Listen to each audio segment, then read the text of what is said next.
Vous le savez certainement, les dimanches, le 13h, ce n'est pas que le journal, c'est aussi le magazine du dimanche. Notre invité, c'est le directeur général du SOAC, le système ouest-africain d'accréditation, Monsieur Marcel Gbaguidi, qui nous a rejoint. Il est installé. Mais avant de démarrer notre entretien, Monsieur Gbaguidi, je vous propose de suivre d'abord ceci. Créé par le Conseil des ministres de l'Union économique et monétaire ouest-africaine, le système ouest-africain d'accréditation, SOAC, a pour mission principale d'accréditer les organismes d'évaluation de la conformité OEC de la région.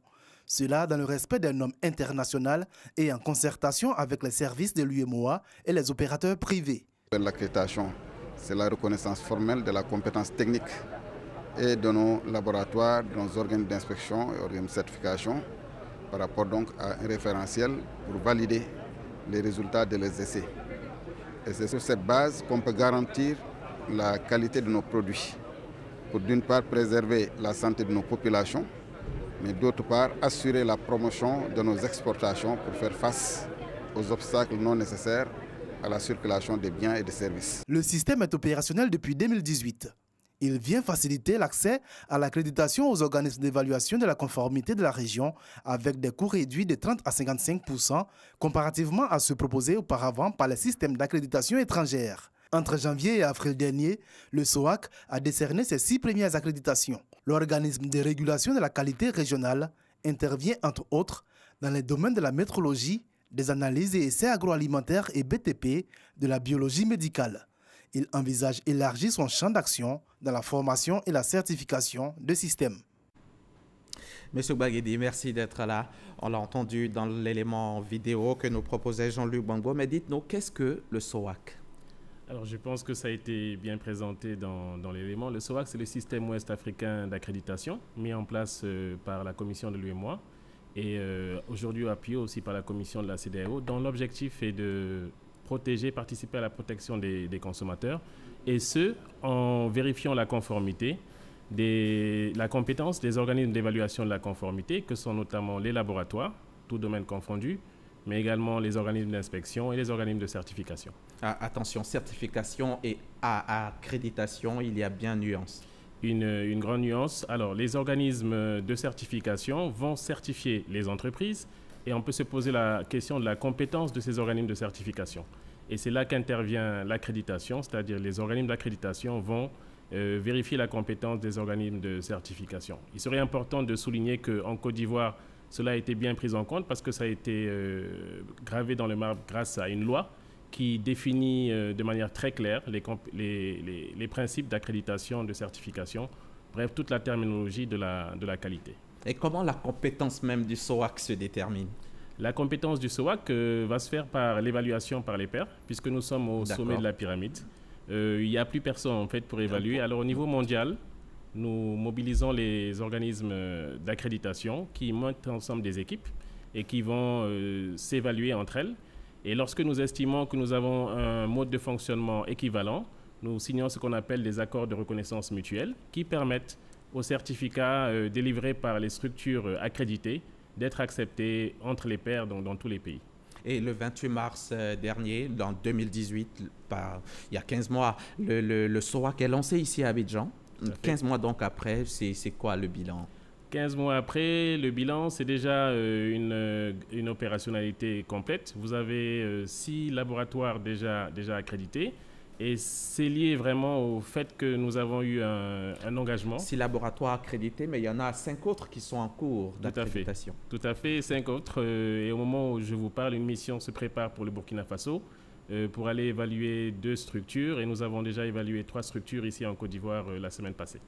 D'accord. Et quels sont les domaines concernés, la plupart ? Alors, déjà rappelé que le SOAC couvre tous les domaines techniques, conformément au règlement de l'UEMOA que vous avez rappelé à l'entame de ce journal. Et actuellement, ceux qui sont concernés, qui ont été accrédités jusqu'à présent, vous avez des laboratoires dans le domaine de l'agroalimentaire, vous avez également 2 laboratoires dans le domaine de la biologie médicale, et puis vous avez un laboratoire d'étalonnage. Et pas plus tard que la semaine dernière, nous avons encore évalué un autre laboratoire de biologie médicale. Et il faut le dire, l'étalonnage, c'est dans le domaine de la masse, la pesée dans nos marchés. Tout à fait. Alors la masse, c'est vraiment important dans tout ce que nous faisons. Le laboratoire qui a été accrédité, c'est dans la masse, comme vous l'avez rappelé, au Bénin. Mais l'étalonnage est, je vais dire, constant dans notre vie de tous les jours. L'essence que vous mettez dans votre voiture, le volume, etc., c'est des questions qui vont se poser au niveau du commerce comme au niveau local. Et il est important pour cela de pouvoir se baser sur des laboratoires d'étalonnage compétents. Et nous sommes heureux d'avoir pu évaluer le laboratoire d'étalonnage de Côte d'Ivoire la semaine passée. Nous attendons les résultats. Et ça vient vraiment en appui à la politique commerciale et industrielle de la Côte d'Ivoire. Il y a 2 organismes d'évaluation de la conformité dans le domaine de la santé qui ont été accrédités. Seulement 2 dans le domaine de la santé. C'est pas peu? Je dirais que certes c'est peu. De manière globale, l'accréditation c'est assez peu, mais nous avons conscience de ce déficit dans ce domaine et nous avons commencé à travailler avec des partenaires au niveau local, mais surtout au niveau communautaire. Je pense à l'Organisation ouest africaine de santé de la CEDEAO, qui définit un peu les politiques en matière de santé dans la région.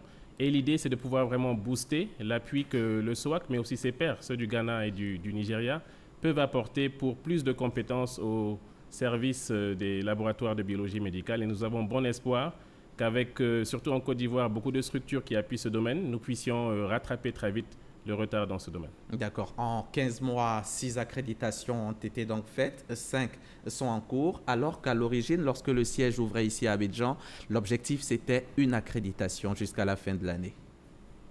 Tout à fait, effectivement, beaucoup de travail, mais je dois dire que c'est dans le cadre d'un contexte favorable, on va dire. Déjà, un engagement politique lié au règlement que vous avez rappelé. C'est un règlement du Conseil des ministres de l'UEMOA, donc c'est un texte supranational qui s'applique de fait dans les pays. Cela a été rappelé aux laboratoires et aux EEC qui ont voulu se conformer assez rapidement.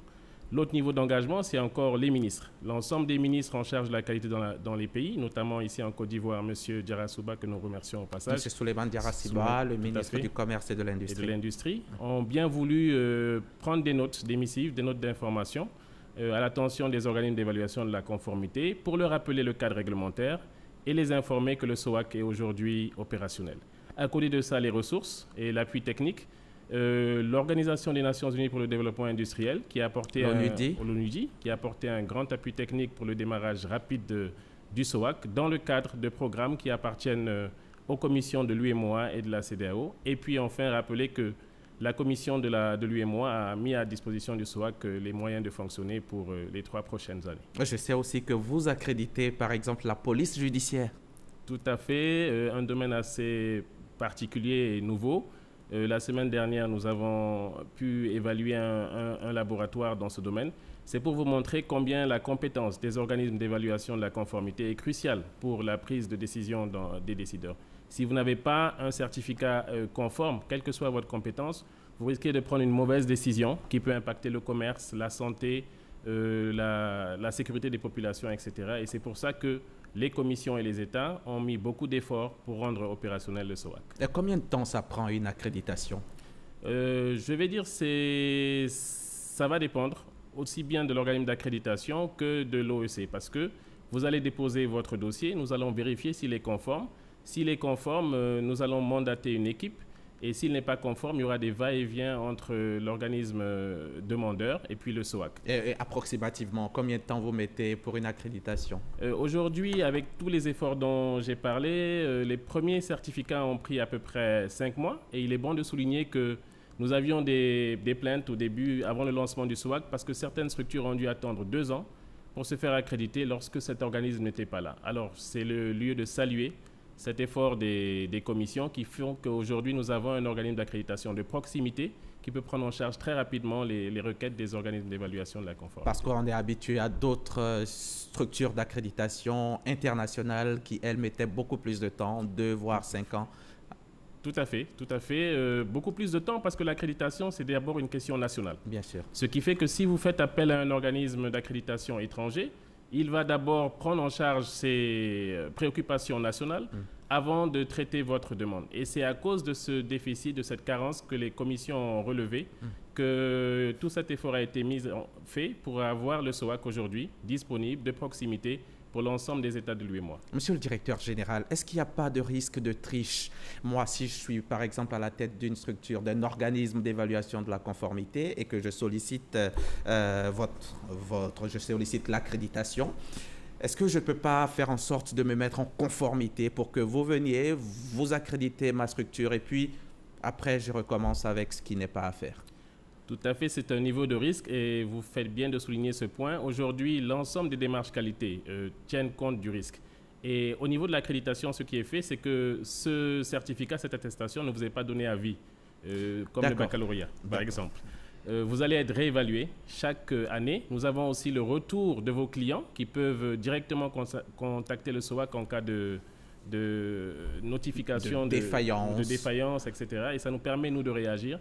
Donc, il y a un système comme ça de surveillance et de confiance aussi qui doit s'établir entre l'accrédité et l'accréditeur pour que l'ensemble de la chaîne garde toute sa compétence au niveau international. Et puis, il faut déjà saluer le SOAC qui bénéficie déjà de nombreuses reconnaissances au niveau national, statut d'utilité publique au niveau africain, au niveau même international avec votre adhésion à l'ILAC. Tout à fait.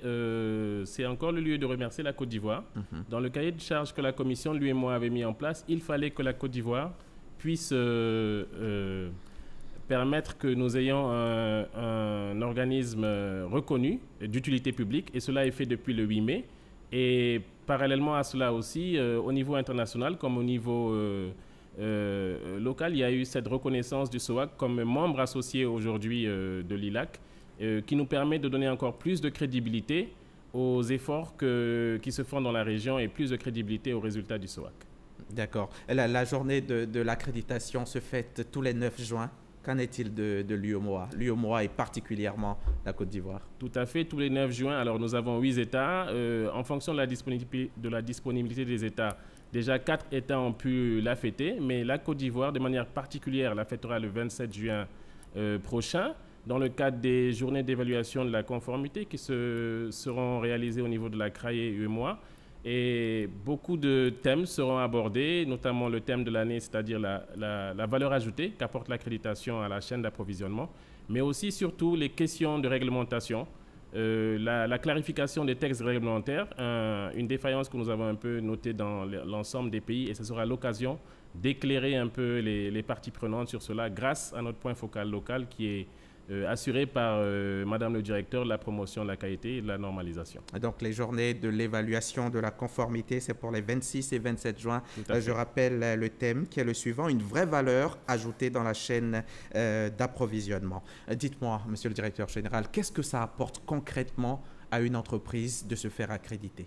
Alors, l'accréditation, c'est déjà la reconnaissance de compétences. J'ai l'habitude de prendre l'exemple de la santé. Vous allez chez le médecin, il a besoin d'un certificat d'analyse avant de décider de vous traiter. Il a besoin de s'assurer que le laboratoire qui a fait les analyses est compétent. Ça, c'est déjà au niveau de la santé. Mais vous allez avoir la même problématique qui peut se poser, par exemple, dans le secteur du bâtiment. Vous voulez construire un immeuble, est-ce que les matériaux que vous utilisez sont conformes? Cela va être défini aussi dans le cadre d'un laboratoire ou d'un organisme de certification. Mais aussi, maintenant, vous avez les approches au niveau régional et au niveau international. La CEDEAO, par exemple, va lancer sa marque de conformité aux normes. Alors, qui dit conformité aux normes, c'est une marque qui va s'apposer sur des produits et il faudra s'assurer que cette marque est délivrée par des organismes compétents. Voilà, donc on va dire globalement, l'accréditation aussi aide à booster le commerce parce que dès que vous avez cette marque et qu'on sait que derrière ceux qui ont aidé à la délivrer ont été accrédités, s'il s'agit des laboratoires et des organismes de certification, ça permet de faciliter l'échange de ce produit et surtout la confiance des consommateurs. Oh, d'accord. Je sais aussi que l'Assemblée générale, la prochaine Assemblée générale de la FRAC se tiendra ici à Abidjan. Pourquoi le choix d'Abidjan? C'est pour septembre prochain déjà. Tout à fait, septembre. C'est déjà une invite à toutes les parties prenantes pour cette Assemblée générale. Elle se tiendra en septembre et la Côte d'Ivoire parce que déjà le SOAC, les grands pas que le SOAC est en train de faire au niveau africain et international, aussi nos pairs africains qui sont dans la zone ouest africaine, je pense au NINAS, l'organisme du Nigeria, et aussi celui du Ghana, le GHANAS.